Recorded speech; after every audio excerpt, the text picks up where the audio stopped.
Good morning, everyone. Welcome to the Washington State Coalition Against Domestic Violence webinar on safety planning with domestic violence survivors.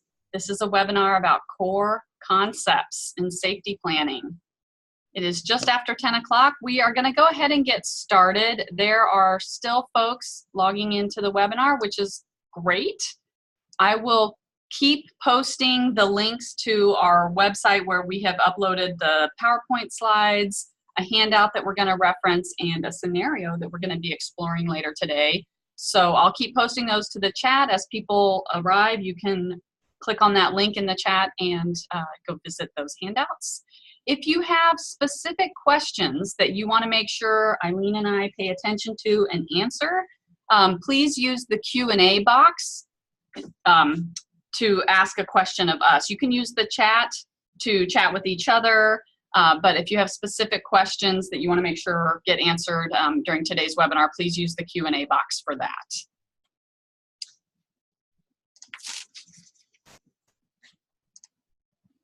Okay, we want to let you all know that we are recording the webinar today. We want to make sure that this content is available to future advocates who couldn't be with us today. So you are being recorded, we are being recorded, and this webinar will be posted on our website eventually. So just keep that in mind. And a little bit about who we are. I'm Meta Earlywine. I'm the Director of Operations at the Coalition. I've been here for 14 years. I've worked on our economic justice project, our legal advocacy project, and been focusing on kind of internal operations at the Coalition. And I've been a longtime trainer at our Advocacy for Rookies training. And before that time, I worked at the YWCA of Yakima. Go Yakima! And at the Aspen Domestic Violence and Sexual Assault Program in Ellensburg. So I've been involved in this work for a long time and had a lot of time to think about what safety planning can and should look like with domestic violence survivors. So I'm really happy to be here with you all today. Hi everyone, I'm Eileen Stoll, also with the Coalition. I've been here for almost 15 years, and before that have worked in advocacy programs across the country. I got my start in Boston working at a domestic violence shelter, one of the oldest shelters in the country, Respond Incorporated in Boston, and then moved to Boulder and did work at the Boulder County Safe House, and then moved to Seattle and then went up to Bellingham and worked in the program, which is now Davies up in Whatcom County. So I've had lots of advocacy experience as well, and also got my start here at the Coalition on the Economic Justice Project. And I'm really interested in the links between how money and resources impact people's ability to get and stay safe and safer. And then I've transitioned over the last, 9 years maybe, thinking about prevention. And I think that having the conversation about safety planning is a really nice overlap of all of those things, where we really think about not only what people have been going through and surviving, but also ways to make things better, and really think about the future and helping folks have lives free from violence. So I see safety planning as being a key part of that. So I love the idea of going back to my advocacy roots and learning from all the survivors and the great folks in the field for so long, and thinking about doing it better. Great, thank you. Well, there's 126 of you logged in currently, which is amazing, but that is way too many of you to do introductions. So feel free, if you want to say hi to us and to each other, to post something in the chat, to just say your name, who you are, where you're from, and anything else you want to comment, that you can, welcome to use the chat for that. And again, a reminder to please use the Q&A box if you have a specific question that you want to make sure we attend to. The chat can get pretty busy, so the Q&A box is a great way to make your questions stand out to us. So we're glad you're here with us, and this is our inaugural webinar using a new webinar platform, which is called Zoom, and I hope that you are all finding it to be easy to use. This is our first time using it with a live audience, so I hope it goes well. If you are listening and haven't been able to find the Q&A box or the chat box, you should be able to hover over the window that you're watching this webinar in, and you should see a little toolbar should pop up for you when you hover over the bottom of your screen with your mouse, and that will show you the options for accessing the Q&A box or accessing the chat. Sometimes there's like a little ... that you might need to click on to access more options. I'm not totally sure what all is available to you in the webinar platform, but this is a big experiment here, which is fine, because as advocates, we need to be ready to go with the flow, especially when thinking about safety planning. So it's good practice. Yes. So I'm seeing lots of you using the chat, so that's a great sign. And when you are using the chat function, right near the part where you type your message, where it says the word to, next to that is a drop-down menu where you can select who you want to send your message to. So if you want to connect with a particular person, I think you can connect directly with them, as well as sending messages to all panelists and attendees. So this is the thing I'm most excited about with the platform. Yeah. And then do you want to give folks the option to email Kayla if they're having trouble, that they can't figure any of that out? Yes, please. Yes. Kayla is standing by to assist you. She's at Kayla, Kayla, at wscadv.org. She'd be happy to help you if you're having trouble. And then the other thing what's the other piece I was going to say? Oh, so you're all on mute because there's 132 of you that have joined, which is awesome. And that's also way too many people to be talking all at once. But if there is something that you want to say, there should be a feature near the bottom of your screen where you can select an option to raise your hand, and that will let us know that you are hoping to talk, and we can selectively unmute you. So, but yeah, you're all on mute right now. Okay, there's a question about, do you need to sign in as yourself? No, I think that's okay. You'll get an email after tomorrow. You'll get an email that confirms to whatever address you use to log into this email. There will be to log into the webinar, you'll get an email sent to that email address that says you attended this webinar, and that'll be kind of your proof of attendance. So if you're not signed in as yourself, just make sure that you get with the person you are signed in as to get that email from them. Okay, so we're going to keep it moving. Again, Kayla, Kayla, at wscadv.org. is who to reach out for if you're having technical difficulties. But I'm seeing a lot of chatter on the chat, so that I hope is an indicator that folks are having an easy time using this platform. And that was the whole point of using this new software platform.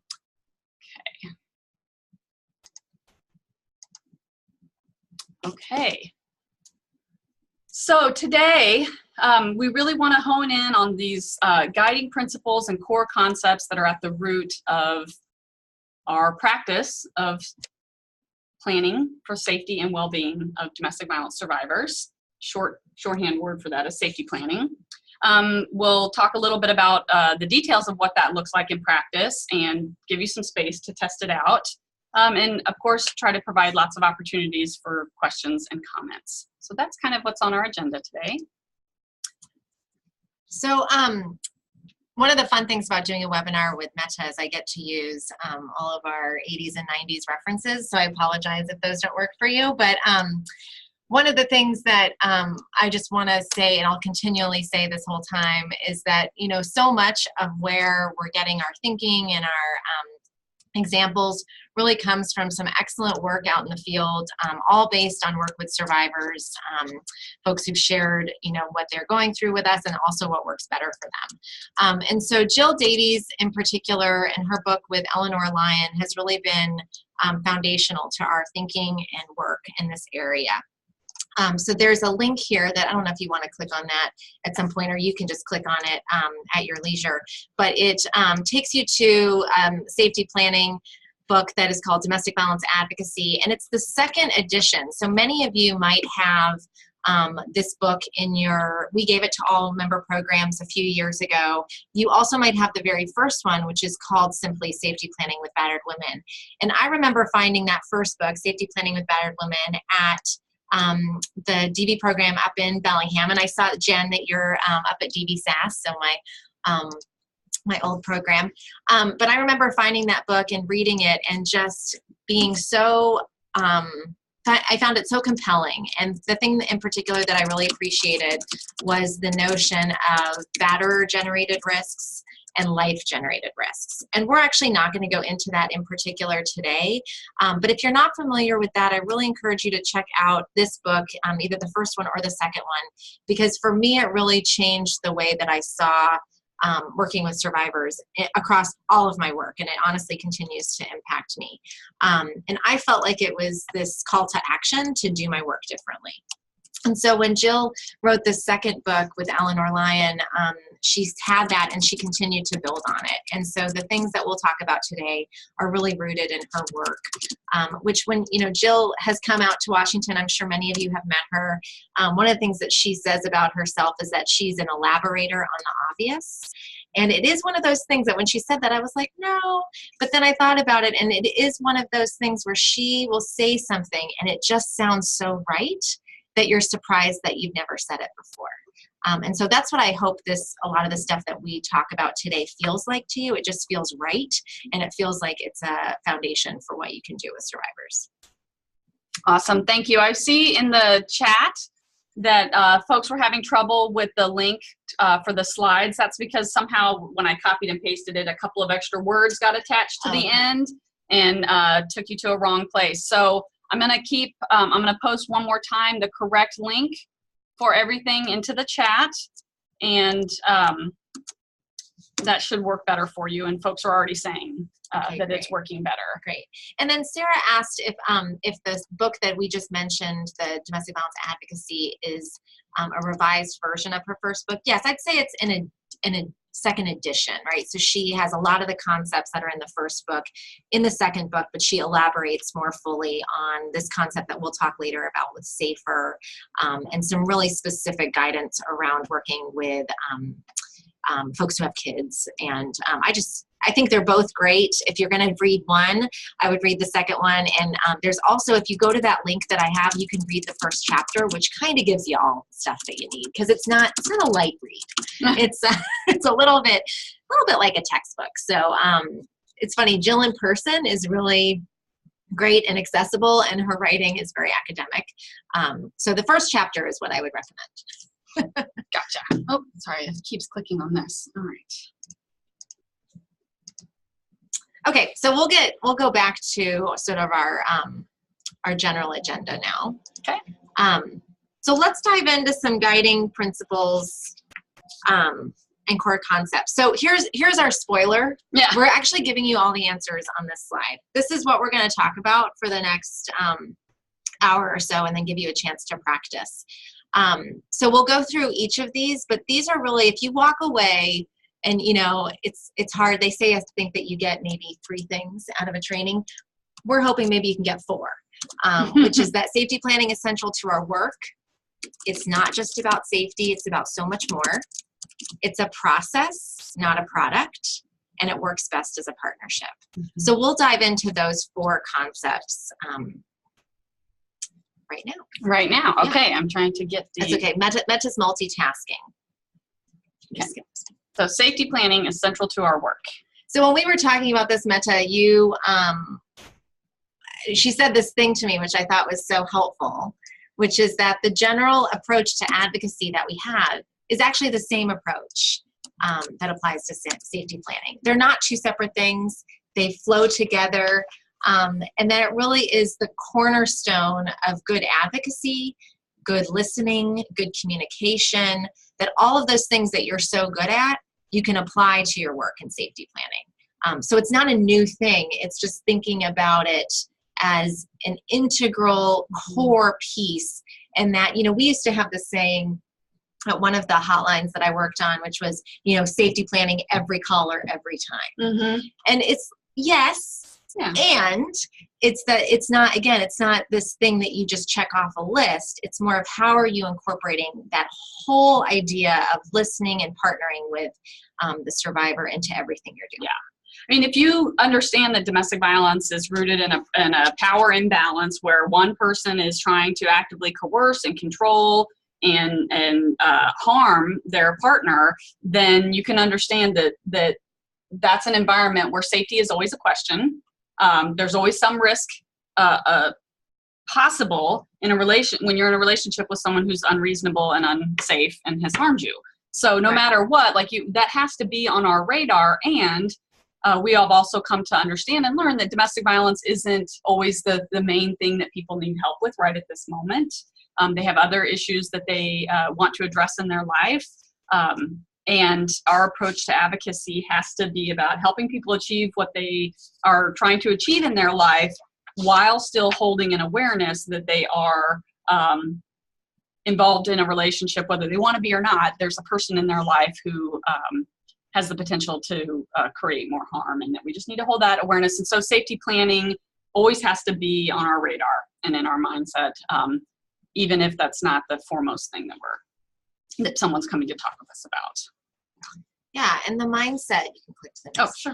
The mindset, this is also from Jill Davies' work, that she just, laid it out so clearly, which is that, we give this chance to listen. Then we can take the time to think, right? We don't have to listen to respond. We're listening to listen. And I just love, it's really hard being in a crisis-focused organization sometimes to do this. And so I really challenge us all to think about, how do we listen, pause, think, pause, and then advocate. Because I don't want to lose your incredible expertise in this equation, right? But that comes after you've listened and you've thought about things. We did this great exercise. We just did, my coworker Tara and I did the Advocacy for Rookies training in April last month, which is always such a great opportunity to spend 2 days with brand new advocates. And we do some listening practice there. And several of the advocates were remarking, listening is something you can practice at any time. It's free. You can always be working on improving your ability to listen well. And not just, there's a definite skill set that you can cultivate around active listening and demonstrating to the other person, yes, I'm hearing you, and kind of cultivating your own ability to pay attention in a deep way to someone. That's a skill set that you can cultivate and work on and practice over time.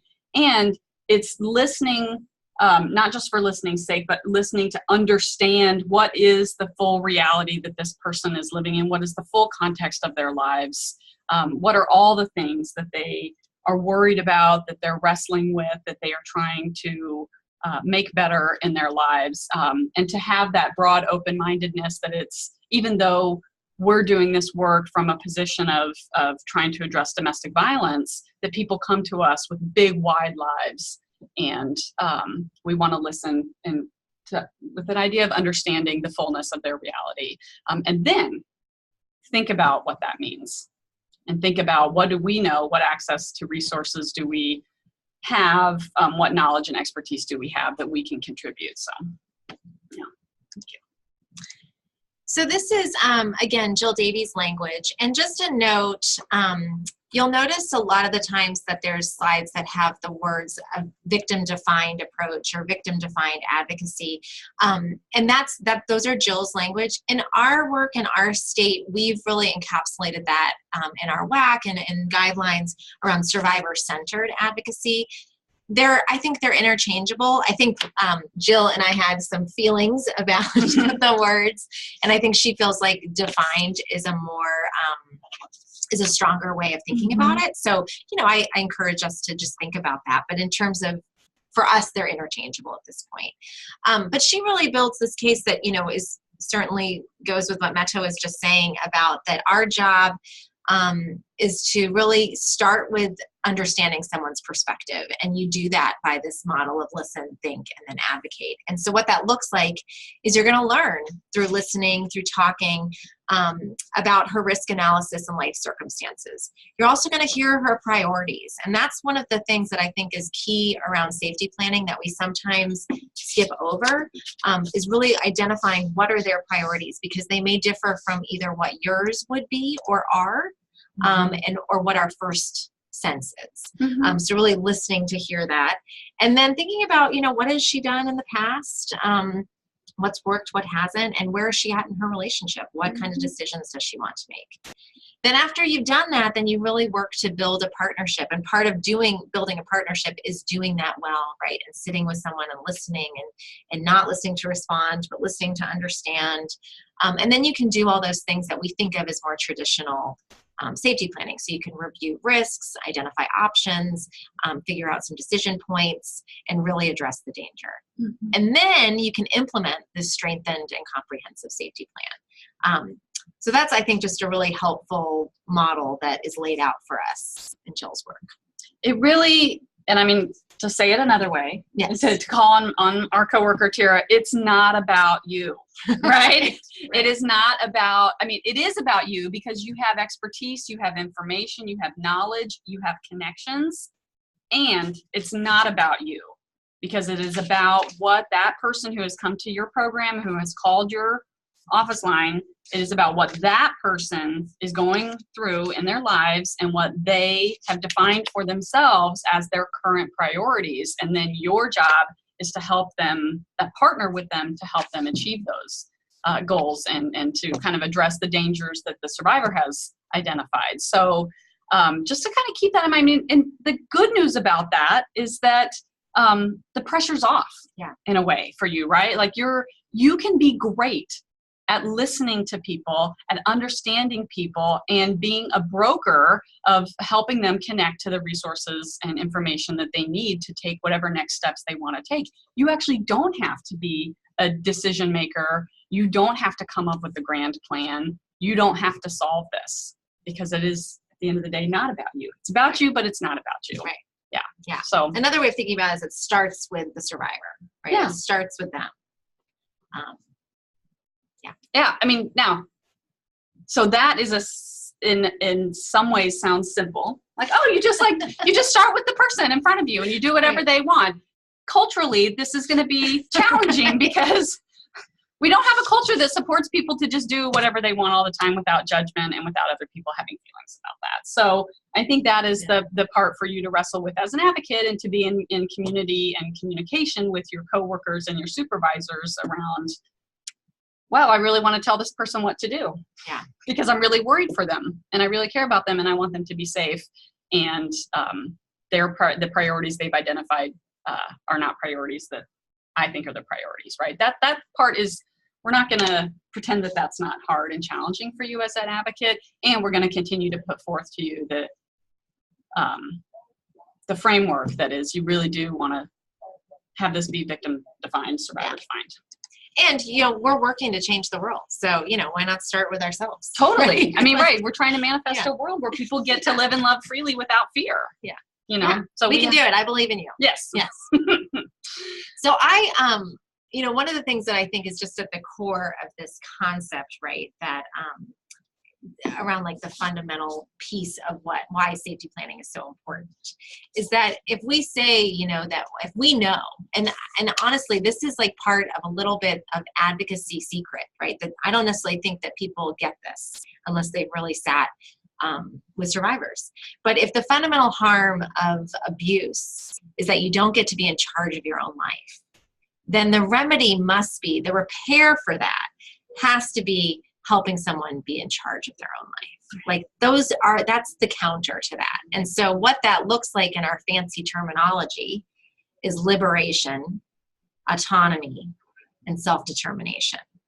What that means to the rest of the world is they get to be in charge of their own life. And I think that's what we want for everyone. That's what we want for everyone. Yeah. Yes, it is. We want people to be in charge of their own lives. We want grown-up people to be able to mold their lives to how they want them to be. And we have an important role in helping individuals achieve that and trying to manifest that in a bigger way, in a larger way out in the big broad world. And the words that we use to describe that effort is, we're working for liberation. We want people to have autonomy in their lives. That means, and we want people to be self-determining. Yeah. And that's actually, for those of you that are working DSHS funded programs, that's written into the regulations for your work, that is the framework that you are supposed to be using, is helping survivors be self-determining and helping survivors have autonomy over their lives again. So, and the reason why you do it this way is because that's the counter. Yeah. And I think, I think that's just a good check for ourselves, right? That if we're, I get it, right? We're in the grind. You're seeing lots of folks. People's lives are just really complicated and difficult. And I think this is the time when you're doing that listen, think, advocating, when you're pausing and thinking, when you're pausing for a moment, is the work that you're doing with someone in service of this? And that's, I think, the thing that can kind of help us recenter, regroup, make sure we are being victim defined, you're survivor centered. That's just a good check-in for ourselves. And it's not easy. And I think it's like a revelation, that's the thing that we're working towards. Yeah. And we're really lucky that we get to do that. And it's not necessarily supported. Right. There's not a lot of great models for that elsewhere in the world. And even other systems don't necessarily have that as their primary goal, to help their clients be back in charge of their own lives. They might have other goals that sometimes are in competition with the goals that we're trying to have as advocates. But if you can hold that in front of you as the goalpost that you're trying to reach of, I want everything I'm doing as an advocate, including the conversations that I'm having with people about safety in their life. My goal is that I want this to help someone be back in charge of their own life as much as possible. So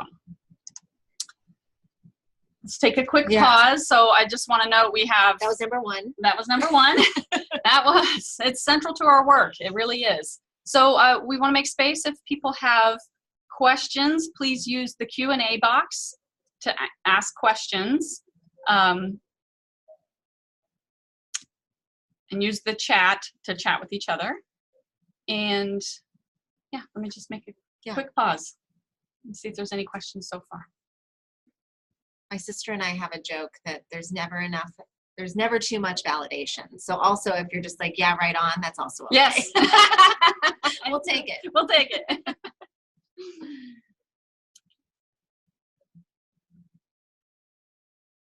Thank you. Thank you. I appreciate that. Okay. So, well, not seeing any questions so far. Feel free to continue to post those to the Q&A box if you have them. And we're going to go on to point number 2.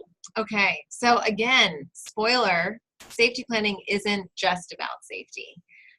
It's also about expanding options to be safer and expanding well-being. Well-being, yes. Being well. Yes. We want a world where people are well. Yeah. Wouldn't that be great? Yes. Not just like, you can be in a sealed off room with fresh air and water and food and be safe. But you might not be well. Right. Very true. And so we have a bigger vision for people than being safe. Yes.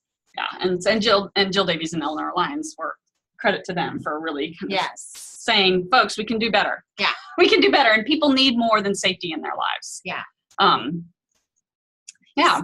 So do you want to answer any of these? Yeah, there's a couple of questions coming in. So, a way to download the slides. Yes, I will repost the link in the chat for where you can download the slides. So look for that in just a minute or so. Somebody asked about, do we use the term safer planning rather than safety planning? Well, hold that thought. Okay. Yes. We're going to get to that. About it. Yes. We're going to get to it. Do you want to say more about it? Well, if I could change the world, yes, I would. But I think that it's a little jargony to say safer planning. I think it's confusing, but we'll talk about why I like that word so much. Yes. We're going to get that. And, and then a couple of folks posted questions about what about when someone has serious mental health challenges and where, being in charge of their own life could mean that they're engaging in self-harm, and also supporting people in their decisions, but paying attention to the safety of kids. So we're going to talk about those things a little bit later. Yeah. So we'll get to those, but if we don't, if you feel like we haven't gotten to those, definitely give us a sense. But hopefully we're gonna dive into safer, and I think that we'll touch on those. Certainly the kids part we will. So stay tuned. The short answer for now is, again, you're listening, you're trying to understand, you're helping people be back in charge of their own lives, and you have information, you have expertise. It is a partnership, And it's not about telling people what to do, but it is about helping people be both safe and well. Right. And there are certain lines that we'll talk about when those are crossed, that things change, but that can still be your priority. Yeah. Okay. So many of you have seen this R that I've done. It actually didn't come out very well. That is an R. I should tell you that. Oh, you can't see it. And actually, that was something I made for Jill when after she came out and talked with us about safety. And part of why I just think that one little letter is so powerful. It really was like, it was just like an awakening for me when I read that part. And so again, I would really encourage you to just, think about checking out the book in particular around her work on SAFER. And so we'll talk about what that looks like. So basically, by definition, if we think about what safety means, safety requires more than the absence of physical violence. A lot of times, though, when we're talking about safety in our shorthand, that's primarily what folks are thinking about. When other systems send people to our programs and they say, hey, you got to go get a safety plan, that's what they're talking about. But we know, because we're focused on these broader things around liberation, autonomy, self-determination, and well-being, that a victim who is no longer hit by a partner but has no way to feed her kids or pay her bills is not safe. She's also not safe if she's still experiencing the debilitating effects of trauma or is isolated. So that if she's the one that's in the room and has food and water, she might be safe, but she's not well. And safety incorporates all of that. So victims are safe when there's no violence, their basic human needs are met, and they experience social and emotional well-being. So for me, that's what I want to work at. When we're thinking about safety planning, that's the goal. It's not just no longer being hit or no longer being in danger. It's also that danger incorporates, not being able to pay your rent, not having a safe place to live, not having to be able to get your kids food, those kinds of things. And so if you think about it, I just want to go to the next one. It's really this idea that safety, right, is no violence, basic human needs are met, social and emotional well-being. We're not giving up that goal. That is certainly our goal. But I would imagine that for many of us, with the folks that we're working with, that feels really difficult and sort of a mountain that is really hard to climb. But if we just change it a little bit to thinking about safer, then what that looks like for people is less violence, their economic stability is increased, and their well-being is strengthened. And that is something that we can do. That is something that you have control over. I think it's, again, when you're working with people who have really unreasonable and harmful and dangerous people in their lives, it's a little bit out of your control to ensure that someone can have absolute safety. Because there's an unreasonable person that's in their life, and they're not having a reasonable response to everything that's happening. But what you do have control over and what you can make an impact on is to help someone be safer. Yeah. And so for me, what that looks like is that it just gives us flexibility, and it's really this gift. I mean, I feel like I can't overstate this. For me, it just really feels like this warm blanket, right? That it gives us this flexibility versus perfection, which quite honestly is like what I'm searching for in my life all the time, right? And so it honors that the small steps that we're doing, the incremental change, is super meaningful for people. Like, it is the thing that actually makes their life better. Yeah. And I think ultimately, like, that's our goal, right? Is to make things better. I think better is such like a helpful word. Yeah. It's like, yeah, let's do it better. Whatever it is, let's make things better. That just because we can't have 100% doesn't mean we throw it out, right? We want to make it better. Yeah. So, I'm not perfect. I will admit it. But I'm hoping to get better. Yes. And so I think all the things that I'm doing in my own life are the things that we can help each other do in other ways. These small incremental changes are actually the things that change people's lives, make them feel more autonomous, make them feel like they are in a little bit more control, that they have a little bit more happiness and, well-being in their life and their kids are happier, you know, all of those things, that's meaningful. If we don't get to 100% safety, I still feel like we're a failure if we get to safer and better. Right, and we still hold that goal, right? We still have the large, world-changing vision of liberation. We want everyone to be able to live and love freely without fear. We want everyone to live lives that are free of violence. And of course, that's the major goal. Right. That the entire movement and multiple movements are working on. And in our day-to-day work, we actually have the capacity to make things better. Not perfect, but better for people. And going back to the fundamental approach of listening to understand, I mean, that is such just the experience, to experience being listened to deeply and being cared for sometimes is enough, because people don't even have that in their lives. Right. So that is something you have control over. You can do that. That's something you can always do well as an advocate, is listen deeply to someone, understand them, see them in the fullness of their lives, and let them be who they are. Yeah. So, and that's just the first step. And from that, wonderful things happen next. For sure. Yeah. So one of the things that I just love about this is, like, of course we're working for survivors, but I also have this other goal of I want to make things better for advocates. And so SAFER does that, right? It's better for advocates and it's also better for survivors. So it's a win-win. So when you have SAFER as a goal instead of the ultimate, perfection around safety, when you have SAFER as a goal, it provides this flexible and responsive measure of success, right? So feeling successful is really important. Right? It can be really helpful to keep going. And it just, the whole mindset of it just opens up these possibilities and enables you to think differently and have different strategies for reducing violence and improving lives. And so I just think, like, it's this helpful, it's just such a helpful framework that I think you can always go back to. Just like you can go back to the liberation, autonomy, and self-determination as checkpoints, you can go back to better or SAFER, and think about, how am I doing that? How are we identifying her priorities to make things better? Yeah. So, I mean, coming back to those key questions, is what I'm doing helping someone be back in charge of their own life? Is what I'm doing at least helping to make things better, safer?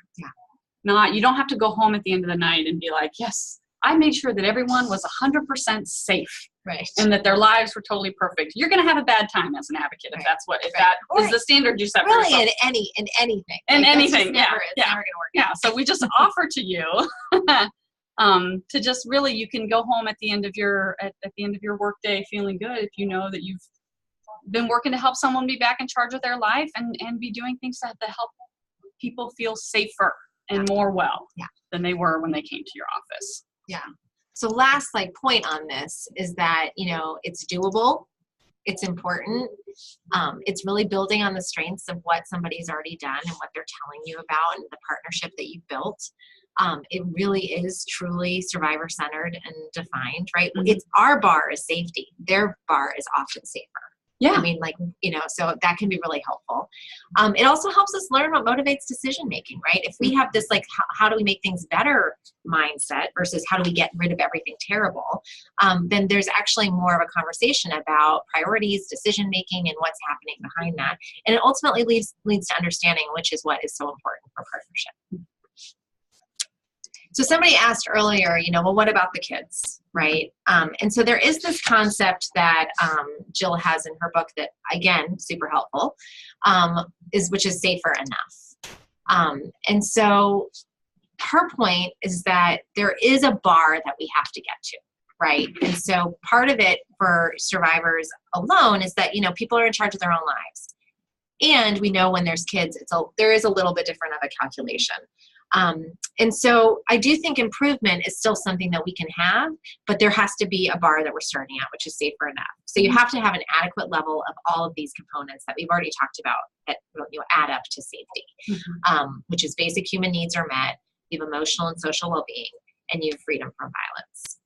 So what you actually do to do that is you basically have the same, oh, that's so sad.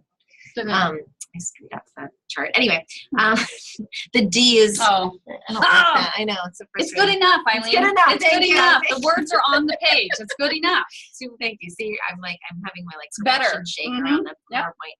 It is better. Okay, moving on. So these are the first three are the same things that we're asking for when we're working with survivors, adult survivors, right? That we want to reduce and prevent violence. We want to increase economic stability. And for kids, we want to add a little bit more of the educational opportunity. That also might be the case for adults, right? Depending on where they're at and what their priorities are. We want to strengthen their well-being. And then we have this last thing that I just think, for me, again, really opens up the possibilities of what our work can look like, which is we want to increase capable caretakers. Mm-hmm. So we want to support the person who's being battered or being harmed to be safer and have more support around parenting.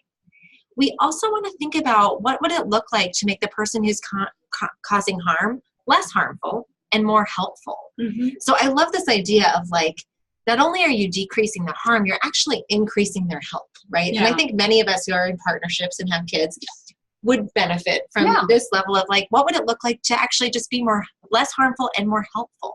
And so those are things that you could talk to somebody about. Well, is there somebody trusted in their life who could talk to them about, what it means, if they're fathers, what it means to be a father and what kind of memories they want to leave for their kids. Is there somebody who can really engage with them on that? Or is there a way to say, it'd be really helpful if you could, do these things that then would free me up to do these other things that we are fighting about, or whatever it is. But so that's sort of the bar for kids.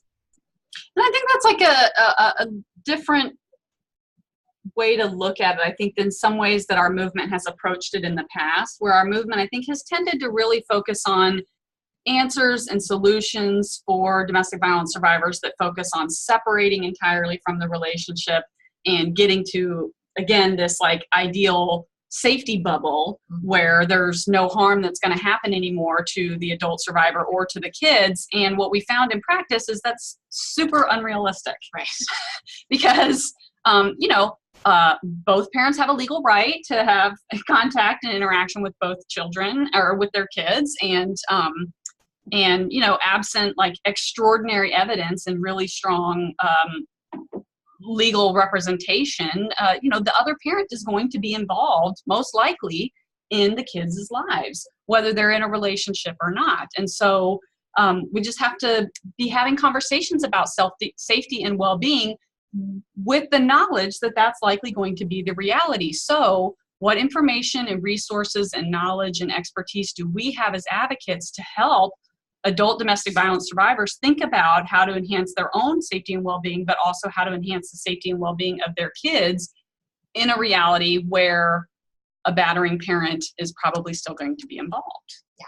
And there's concrete ways to do that. And it's, we can't go into detail about that aspect of it in this webinar, but if you could hold the framework, in the sense of core concepts, foundational principles of what can you do to help someone imagine and boost their capability as a caretaker to be an awesome caretaker, and the capability of the other parent to be a better caretaker as well. And again, it might not be you as the advocate talking directly with the battering parent, but it might be finding out what resources exist in that person's life, who else has influence over them to help shore up their ability to parent effectively. Yeah.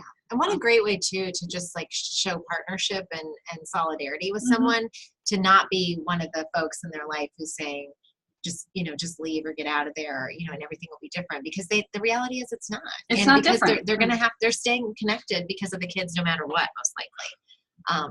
So it can be really, I think, a rapport builder too, to just honor that bond and acknowledge that there are things that can hopefully change and be made better. Yeah.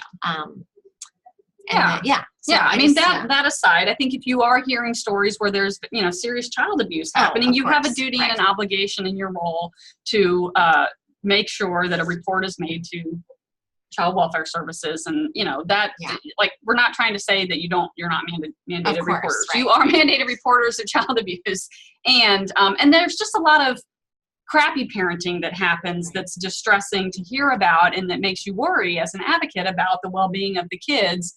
And how you help a survivor think about how to deal with crappy parenting is really different than, making a child abuse report. So just hold those kind of distinctions for sure in mind. I just want to say there's also a participant here who's recommending to the group to read the book Emergent Strategy by Adrienne Marie Brown.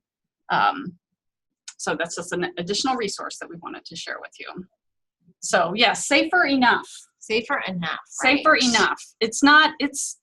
We don't think it's great for kids to experience domestic violence or witness it or be in a household where that's happening. Like we definitely don't want that for kids. We don't think it's awesome. And it's a reality, like kids are growing up in all kinds of realities, dealing with all kinds of things. And we just want to offer to you that part of your role can be having to help kids be resilient in the face of all kinds of things that they go through in their childhoods. And how do we use our resources and information and expertise to help kids get to a place where they're safer enough. Sure. And then build from that. And there's all sorts of research and stuff that has shown that actually people, are often, when they're surviving violence, they're more nurturing to their kids. And so there's this resiliency that gets built. And so if we can continue to support that, right, and then again, decrease the harm that is happening to them at the same time, that's great. Yeah.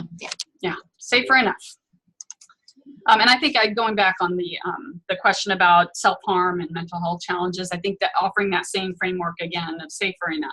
Right. And there's a whole other deep dive that we could do around self-harm being distinct from suicidal activity and suicidal ideation. I would definitely encourage you to just Google that. There's some great resources around talking with people who have engaged in self-harm, both they call it non-suicidal self-harm as a coping strategy, and have that being distinct from folks who are suicidal and need a different kind of help and intervention. So, yeah, we always, when I was an advocate, we talked a lot about, there's lots of things that are coping strategies. Whether or not they're healthy or not doesn't mean they're not coping strategies, right? And so, I think about alcohol and drug abuse in the same boat of like, those are coping strategies. Yeah. They may or may not be working for folks. Right. And so that's, I think, the piece where when you have a connection and a partnership with someone, you can have real talk about that. Have real talk, about like, how's this really, we get that this is helping you cope, and are there other things that we can slowly build into your life that help you be more well and help you and still provide that necessary coping through really challenging, complex life circumstances. There's a comment here around just being cautious around using the term crappy parenting, and that could come off as, being harmful and judgmental to survivors. I totally agree. Crappy parenting is my terminology to mean like when you as an advocate are sitting and observing something and thinking, ooh, I don't like what's happening with the parenting here. Right. And that is a judgment that you're making as an advocate. I do not think you should share that with the survivors that you're working with. I want you to, when you notice that you're having that judgment of, I have a concern or a judgment about the way these kids are being parented, to just notice that. And then think about how can you be in partnership, in loving, caring, kind, compassionate partnership with someone to help chip away at helping things be better, and notice that and make sure that there aren't other biases creeping in around your expectations of what parenting should look like. Because we all have ideas about what that's supposed to look like. I know I was a much better parent before I actually had kids. Me too. Parenting is really hard, and I would have to say, looking back, that I've done a lot of crappy parenting. What I myself would say is crappy parenting on my part, because it's really, really hard. So definitely thank you to the person who raised that comment, to just make sure we're checking our own biases and judgments when we are thinking about what's happening with the kids, because it's hard out there. And it is helpful, though, to think about that just as sometimes a check-in. I know that I've had, and I'm totally open to this, but I think you all can do this for yourself too, but had folks call us at the coalition and said, can you just help me think this through? Is this something that needs to be reported, right? Is this a mandated report? Or is this just something that like maybe they need support around it and it's a different thing? It's not necessarily abusive, right? And so, we talked about, poor parenting is really different than, being abusive. And so for me, that can be something that you can talk about together as just like, hey, I need a reality check. Mm-hmm. Does this sound right? Or does this sound abusive? Yeah. And so I just think it can be just a helpful lens. And again, just to check for ourselves around what's really going on. Yeah. Thank you.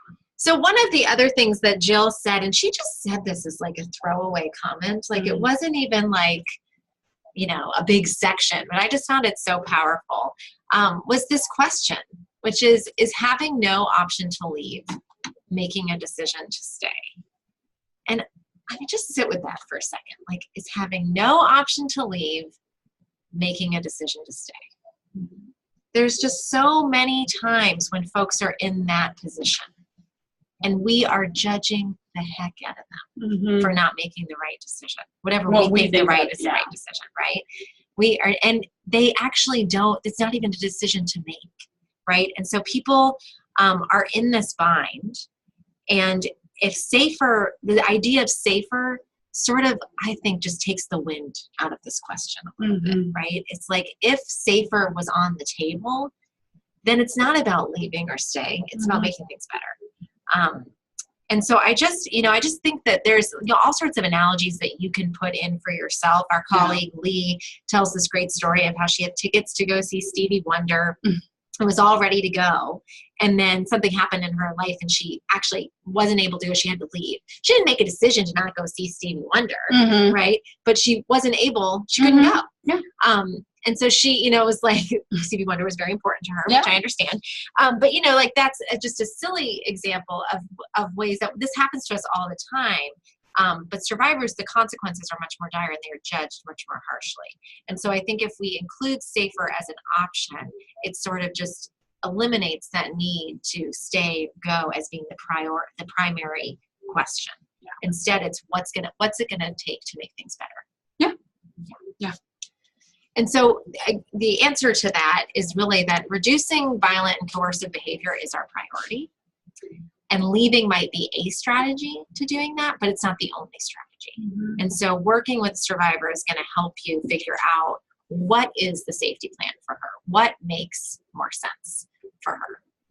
And then what does that get to with those 3 buckets of safety, not just the violence, but also well-being, also economic opportunity. Another way of thinking about this that we've talked about quite a bit, and so I'm just sort of throwing it in here, is like, remember this? We've talked about this, is the Full Frame Initiative's 5 domains of well-being. It's very similar to the idea of safer. And so what they say people need are these 5 things: social connectedness, stability, safety, mastery, which means like you're able to, take care of things and get things done in a way that feels right to you, and meaningful access to relevant resources. So some of those are things that we as advocates can work in our systems advocacy to increase. So like having relevant resources available but not accessible is something that we're really good as advocates of making sure people have access to. Increasing housing options or economic options is part of the stability, right?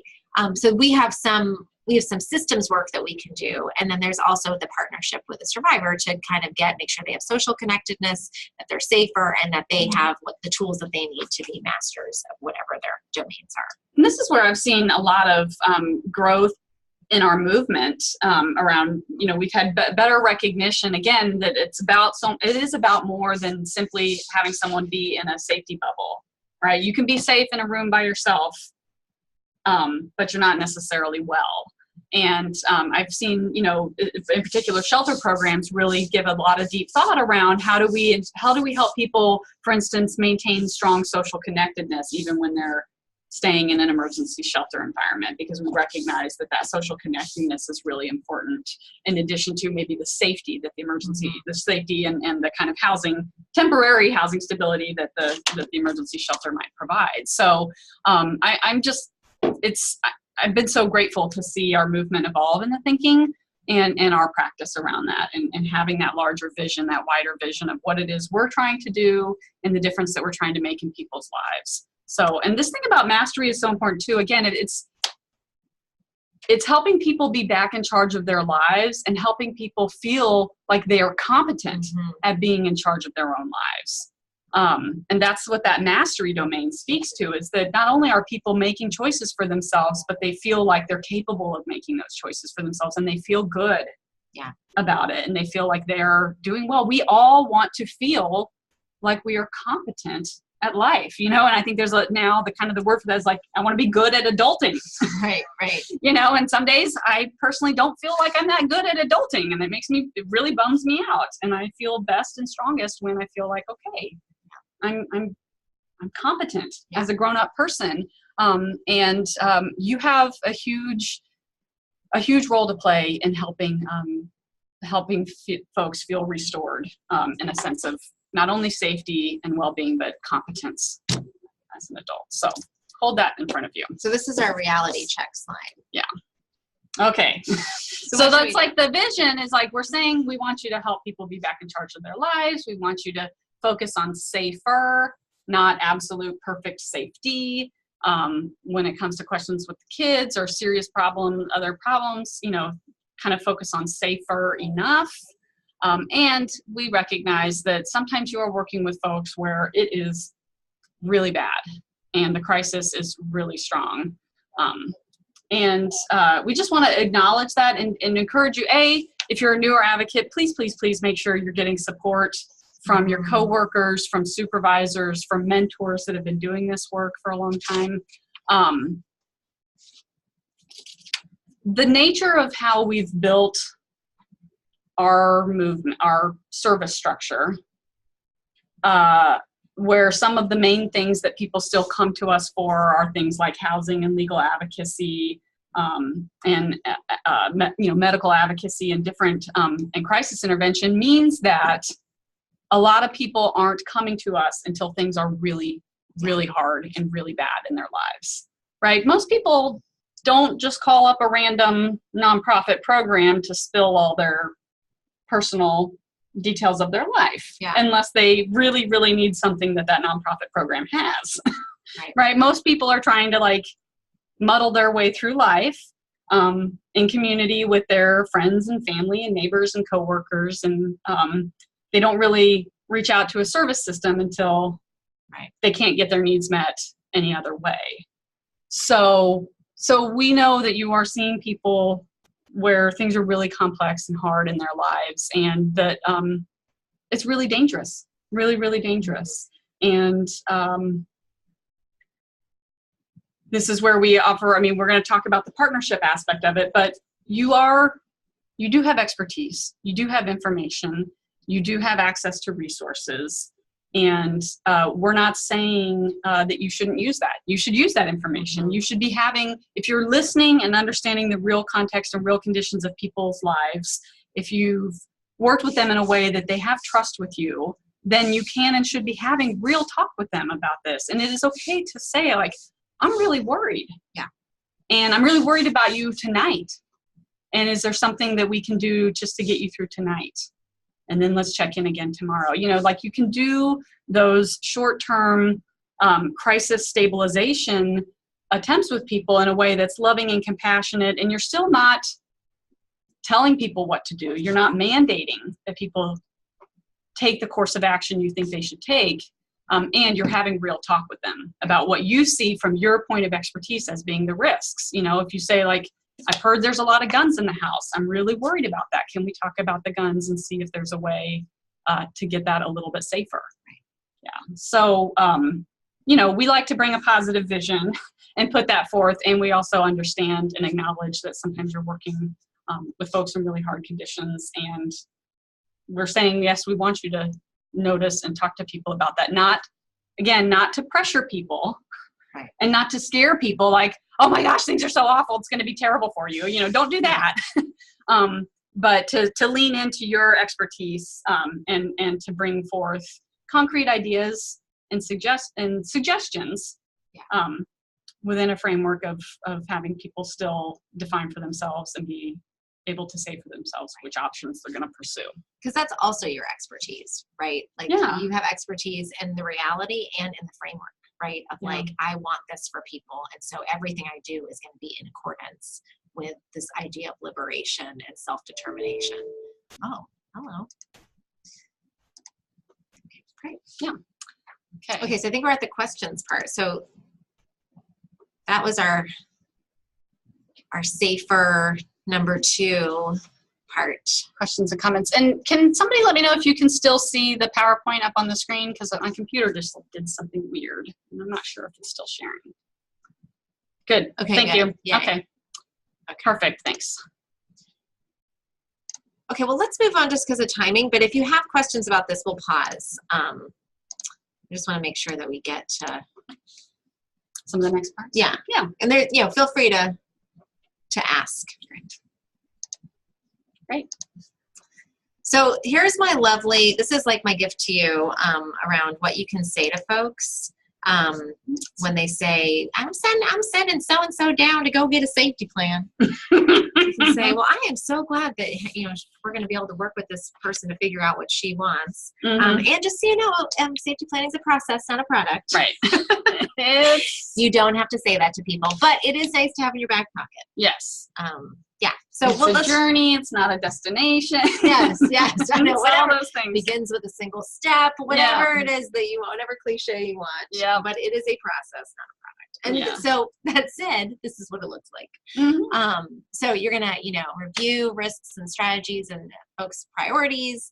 You're going to combine that with your resources, what Meta was just talking about around your expert analysis and info that you have. You're going to help with implementation, and that together, right, is the process of a comprehensive safety plan. So what that looks like is this flow, right, where, this is like ongoing, and you're never going to, you're not going to necessarily have a checkbox where you're going to say, okay, I initiated the conversation, I respectfully reviewed the risks, but this is basically what it looks like, right? And you're just going to keep doing this all the time. This is like what you're continuing to do in all sorts of ways, whether you're in person or over the phone or, whatever it is, this is the way. Yeah. This last piece is really a helpful foundation to remember too, that changed plans are not failed plans, right? Changed plans are inherently great, right? Because that means that we're modifying and we're figuring out what's working and what didn't, and it's a partnership. And so again, other systems may have this stagnant view of what safety planning is, that it's this product that is in place and everybody has a copy of it, and it's this thing that we hold people to account for. And no. It's constantly changing. People are thinking it through. They're, trying something. Well, that didn't work. We're going to do something else. Yeah. Or, oh, that worked really nicely. Let's do more of that. Smart people change their plan when they realize that the environment and the landscape has changed. Yes. That's what everyone should be doing. Yes. when they try something or when the conditions change, they should be like, oh, Plan A isn't going to work. Yeah. And I think, again, to keep in mind that whatever plans a survivor is coming up with and you're helping a survivor try to implement, all of this is happening in the context of they have had or are still in a relationship with somebody who's not having reasonable responses to the things that they're doing. So plans are probably going to have to change, because if people could resolve this in a reasonable way, they would not be coming to your program. Right. So totally. It's, we should expect that. Yes. That people are not necessarily going to completely do everything they said they were going to do the first time they met with you. Right. So it really depends on your part, right? Like, I'm sure that you all have had relationships where something that you did one time would not fly in this new relationship, and vice versa. So yeah. Okay, so that was our very brief synopsis of it's a process, not a product. I hope that is helpful for you. It's just more that framework of don't think of it as like a thing you do once. It's not a one and done. Other systems may try to utilize the resource of your program as a way of checking something off on one of their to-do lists of, sent DV victim to get safety plan, check. Yeah. But we want you to think of it as it's an ongoing conversation. It's on the time. It's central to our work. It's a process, not a product. Yeah. So any other questions or comments so far. I had a comment, someone saying they love the framework and the information. Great. Thank you. Appreciate the validation ones. Yes. Okay, well, so this is our last sort of, foundational piece is that, and I think Jill would probably be even more forceful about this, but we liked the language of it works best as a partnership. Mm-hmm. But it can only work, honestly, as a partnership. And so if you want to go to the next one. Yeah. So, what we know is that it starts with understanding a survivor's risk analysis, and then it ends, right, with your work with that person around figuring out then what's next, right? So you've identified risks and priorities, and then you figure out what's next. And so Jill, her little quote about this is the combination of victim knowledge and advocate assistance makes victims safer. And this is what really is the core of victim-defined advocacy and safety planning. So one of the things that we're going to go through is this handout that we put on that is that I am just going to tell you, please don't turn it into a form. So for those of you who have been around for a while, you hopefully recognize this woman on the bottom of our screen, who's Ellen Pence, who is one of our mothers, grandmothers, angels, I don't know what you would call her, of the movement. But she's was one of the driving forces along with survivors of the power and control wheel. But she was very wise and said, this acknowledgement that, especially the way that we've structured our work, that the form drives the work quite often. And so I know that. I want to also have some form resistance in the group, that we don't necessarily have to make everything a form. But I think it is just a question, especially around like thinking about it in terms of safer in a partnership, is for folks who are using forms for safety planning, which again isn't inherently wrong. I'm not, it's not wrong. It's just more of like, I don't want other people to hold us to the forms. It's more of like what I'm thinking about. For folks who have forms, I just want you to think about, do the questions on your form facilitate conversations about making things better, about safer? And then for folks who don't have forms, how do you make sure, what do you make sure that you discuss in order to, again, encourage partnership and think about a broader lens for safety? So I want you to think about that. You're welcome to answer in the chat as well. And I just reposted the link to the handout that walks through, because somebody had made a comment in the chat around, sometimes it's hard to take these theoretical concepts and translate it into, okay, but what are you actually doing? Especially when teaching newer advocates how to actually have these kinds of conversations. Yeah. So we want everyone to be really grounded in these core concepts and in the guiding principles. And at the end of the day, you have to know what you're saying when you're actually having a conversation with someone. Right. And so the handout, kind of walks through the framework again. On the front page. Let's just go to it if you want, to the next, it's like 2 slides, I think, from now. Oh, the handout is? Yeah, we can just walk through it. Okay. And provide some more concrete, some sample questions that you could ask to get the conversation started. Yeah. So I think it's an art more than a science. Right. Yeah. And you're going to have your own style. We want you to be authentic to who you are. And I think it's just helpful to have sort of these 5 building blocks to work from, right? So you're really going to make sure that you hear somebody's priorities. And people are never going to say, this is my priority, right? But you're going to hear from someone over and over, I need this. If I just had this thing, I could move forward, right? And so for some folks, that's going to be, I need this custody agreement to be figured out, right? Like I can't figure out the rest of my life until I know what's going to happen with that, right? That's like a tangible thing. That is key to their making them safer. For other folks, it's going to be, I need to keep my job. I need to get a different degree so that I can, do these other things. Yeah. So my kid's having a really hard time in school. Right. I'm kind of immobilized until I figure that out. Whatever I do, I cannot change my kids' schools because I finally got this, 503 whatever plan done, and so those are really helpful.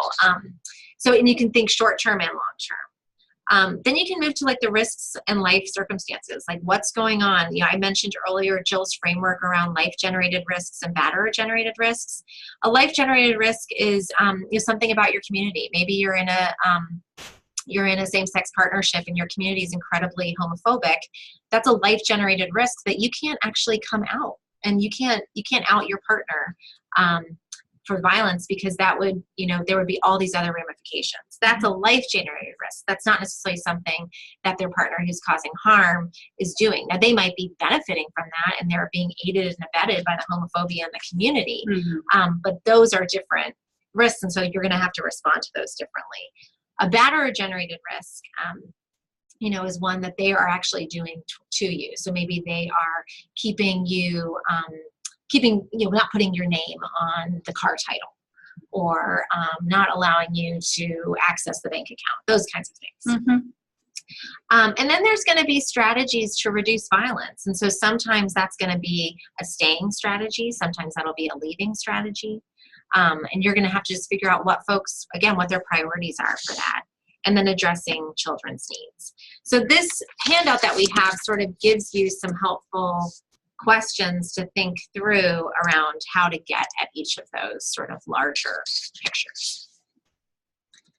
The one thing that, if you want to just go back to the prior slide, this was also, again, from Jill's book, that was really helpful for me, that I think is about building this partnership of really understanding where somebody's coming from. The reality is, and this is like our deep, dark secret that we don't say sometimes in the DV field, but a lot of us are just waiting for them to leave, right? I mean, I think certainly when I started in the 90s, like, we were very open about that, right? It was like, well, it takes somebody 6 or 7 times to leave, right? Like, we said that all the time. So we're just like, this is just time number 4 that they've come to us, but by time number 7, they're going to be leaving and everything, then check, we'll be done. Exactly. And I think we've really grown a little bit, partially because survivors are telling us, like, actually, that's not what I want. What I want is the violence to stop, but I actually love this person, or they're, a great partner or parent to my kids. There's lots of different things. And so this is a helpful way to just think about this. Again, not something that you're going to sit down and do with a survivor, but it's another way of thinking about it. And it really helps us to sort of shift our frame to safer and reducing violent behavior. So when you're thinking through a survivor, you can sort of have this pie that you're, either doing or you do it later, but just a concept, right? That if you look at like the turquoise color, those are the partner positives. They're really romantic. They remember your birthday, whatever it is that you like about them. They're fun. They're a stable economic provider. They have great family that the survivor's really connected to. Totally. All these things. So many things, right? And then maybe there's the parent positives. They're super fun. They like to wrestle. I don't like to wrestle. They're the one that's wrestling with the kids, or they, are just very generous, or whatever it is, right? So that's like, on this pie, that's like a good, like, what's that percentage? Like 67%, 2/3, something like that. That's a lot, right? That's like 2/3 is pretty good, right? What was that Meatloaf song? 2 out of 3 ain't bad. So like, that's pretty good. But in the DV field, often we are only seeing this other sliver, this 33%.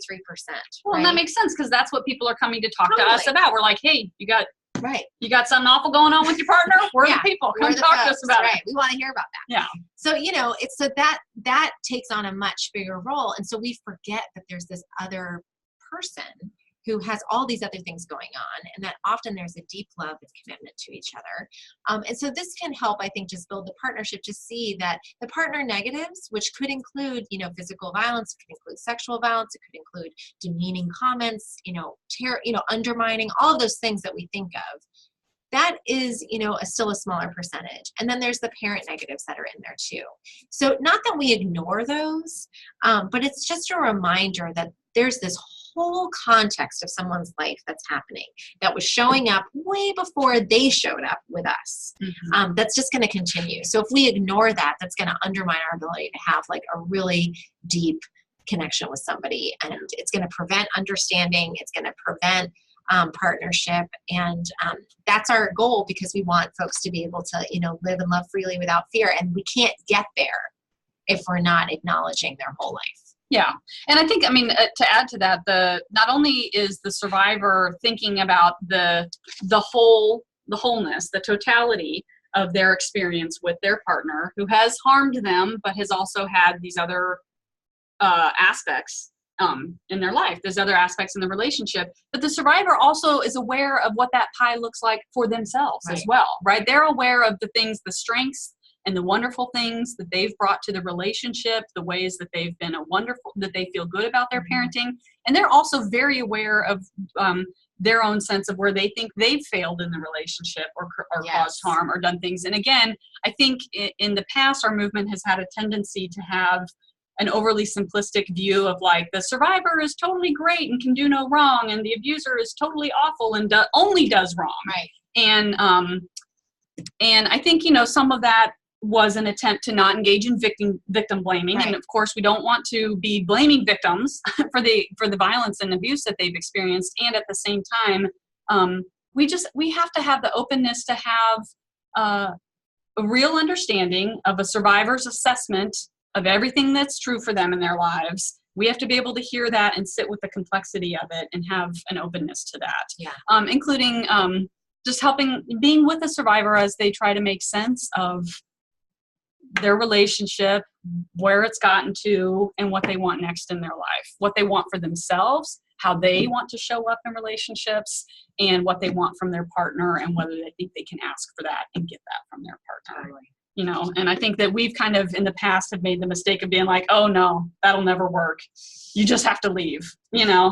I mean, I know for sure I've done that. Yeah. I know for sure I've done that too. I genuinely did not believe, that abusers were capable of change or capable of becoming safer. Yeah. And so I just think that limited my ability to provide meaningful help to survivors who what they were looking for was someone that could help them make things safer in their relationships. So yes, continue to hold the vision that you want liberation for people. You want people to be free from violence. We want that for everyone. We don't think domestic violence is good for the victim. We don't think domestic violence is good for kids. And we don't think domestic violence is great for batterers, for people who are harming. It's not healthy for living. It's not a healthy relationship. It's not great for anyone involved, and we want better for everyone involved. And these are whole complex human beings that are just like trying to get through this thing called life. And we can't have an overly simplistic analysis or view about it.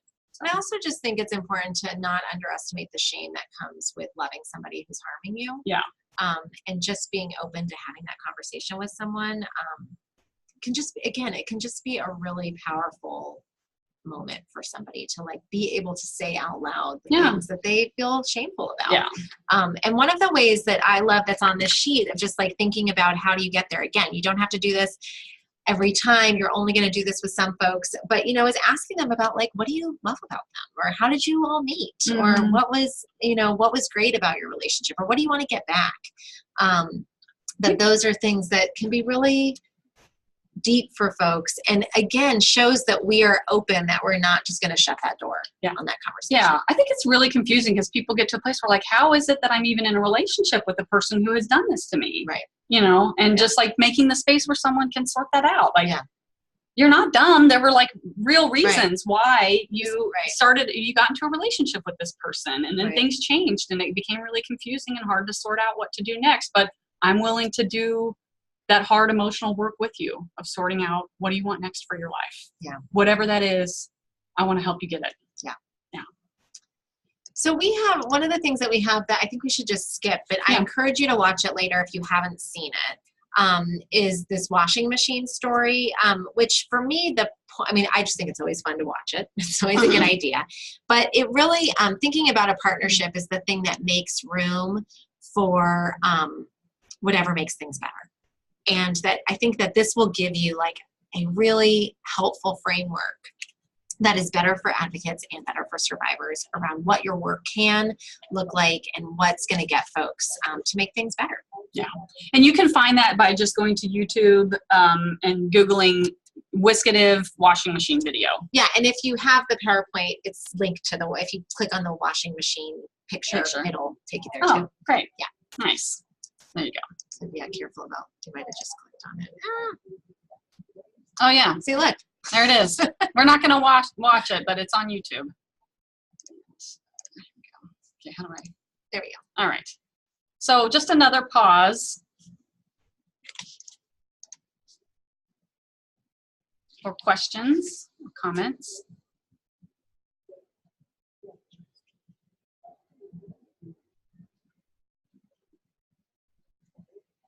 Okay. Well, we're close to wrapping up. One of the things that we have is this opportunity to practice, which we kind of knew we were overselling for an hour and a half webinar. But this is something you can do. So I really encourage you. You have everything you need to do this. So I encourage you to think about doing this with your colleagues later on, to just go through and practice this. So if you just want to click through to the next, I think the second one after this, yeah. So the scenario, you've got a little bit of a backstory, and then if you go to the next slide, it actually has the scenario. We've also attached it as a link. Yeah. But one of the things I want you to do, if you go to the next one, is to really work through these questions, because I think that working through these questions will lead you to safety planning. So thinking about breaking it down between the risks that you see and the risks that Carolina in the scenario sees.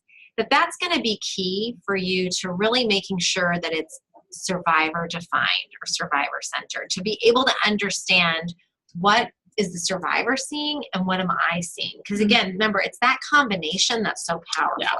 But if we immediately leap to what we're seeing, we miss a lot. Yeah.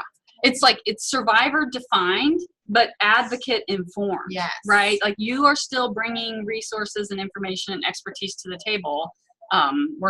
We want you to share that with people in a loving and compassionate and respectful way. And yeah, and it's I got to tell you, it's kind of hard.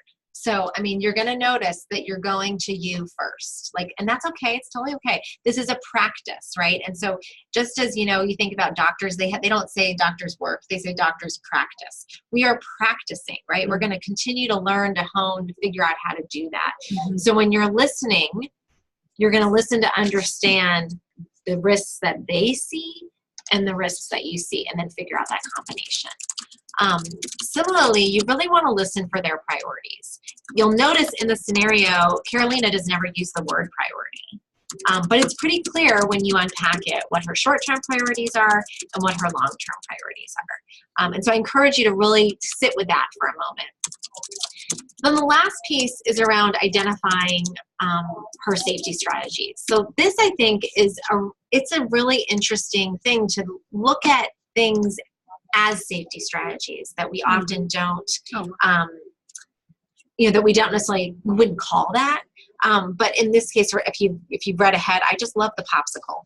Mm-hmm. The popsicle in this scenario is I'm going to giving it away, but it is such a brilliant safety strategy.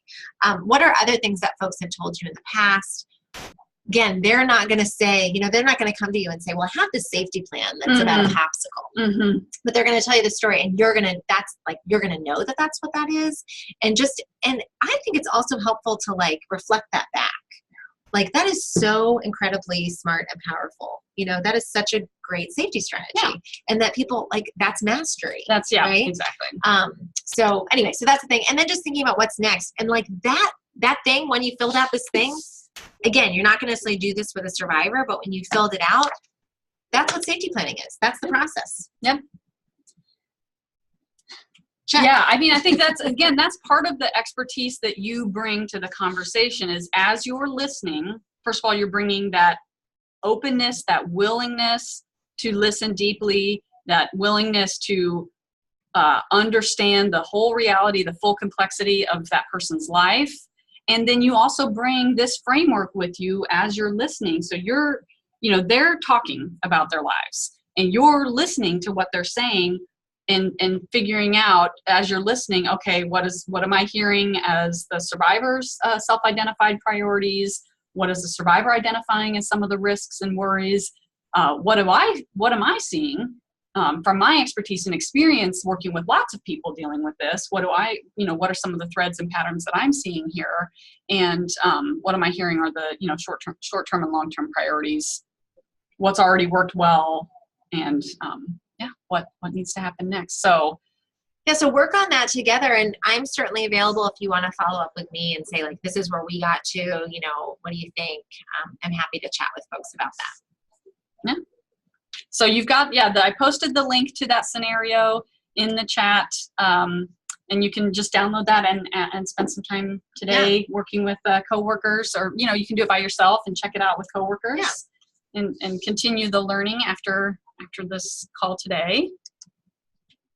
So feel free to write questions. Let's move on just in terms of closing, in terms of the interest of time. I love this advice. It's like, chill out. Just remember, you can't say the wrong thing if you mostly listen and ask questions. I know. It's like such a delight. We always do an exercise at the Advocacy for Rookies training to ask new advocates what are they most worried about, and like saying the wrong thing is definitely a theme every time. Yeah. And it's like, well, if you're just mostly listening, you probably won't. I have also attempted, sometimes unsuccessfully, but attempted to take this advice in my own life. Sometimes I'm better at that than others. But listening and asking good questions is a real strategy, and it is a real skill set that is super helpful for people, because a lot of people, if they are listened to deeply and given the space to think out loud, will uncover a lot of answers for themselves, and they just need the space and the kind of kind and loving space where they can do that. Okay, so we've got our review of the 4 things, which are that safety planning is central to our work, right? I hate to break it to you, you're doing it. Yeah. Safer is a gift, so I gave you a present. You're welcome. Thank you, Jill. It's a process, not a product. And really, ultimately, the thing that we're doing is we're understanding the survivor's perspective and risk analysis and helping move forward. And I see, Teresa, I see your question. I'll try and answer that offline, because that one's pretty specific. So thank you.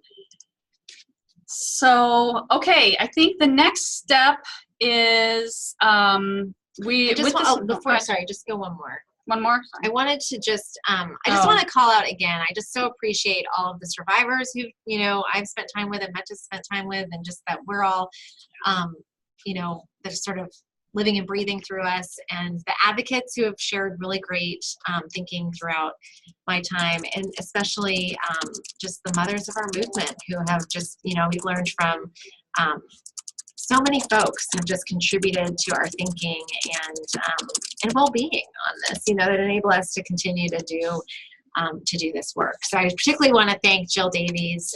I particularly want to thank Tira Lindquist and Ellen Pence are just sort of the main folks that I've really gleaned a lot from. Well, I want to thank Eileen Stoll, because you've done a fabulous job of translating all of that for Washington State advocates and making it real. So thank you. This was, I was yearning for us to be able to do a webinar on this, because she's come up with such great content. And I was like, would you please do it? So thank you so much. My book nerd self has really suited me well. Yes, it's been great. So the last thing that we'd like to ask you to do is we're going to put up a very quick poll. That is our new way of, with this new webinar platform, of collecting evaluation data about if you found this webinar to be helpful. Your answers are going to be anonymous, so we will not know what you say, but please fill it out, because we do want to capture that for our own purposes, and also it's information that we include in our reports to the funders who fund webinars like these. So I haven't ever done this poll before, but let's try it out. Okay, I'm going to launch it, and it's going to have 2 questions.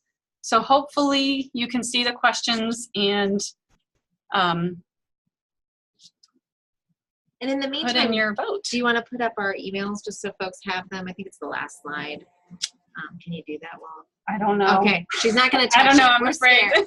I'm scared to touch it. So if you would please, I think you should just be able to click the screen on the poll to give us your evaluation feedback about this. And when we see that there's a critical mass of you that have responded, then we will put on the emails. Okay, good. And honestly, this is an ongoing conversation, so I'm really happy to keep having it. I know Lee Hoffheimer has also done incredible work around this, but all of us here at the Coalition are just, we love to geek out about this stuff. We do. It's our favorite thing. It is central to our work. It is central to our work. It's central to our work. Somebody should say that. Somebody should put it on the slide. It is really our, it is central to your work, and we are here for you. We know it's not always easy.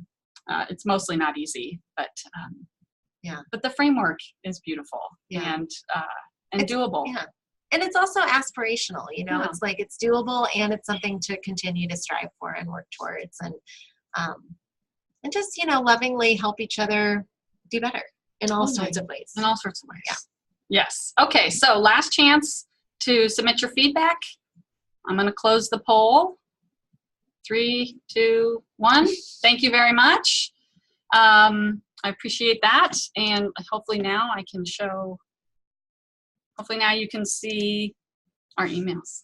Okay, great. Thank you, Meta. Thank you, Joy Eileen. working with you. We haven't been able to do this in a long time. Yeah. Thanks, y'all, for letting us do that. Thank you for being here. Bye. Bye. We love you. You're doing awesome work in the world, and we appreciate you. Absolutely.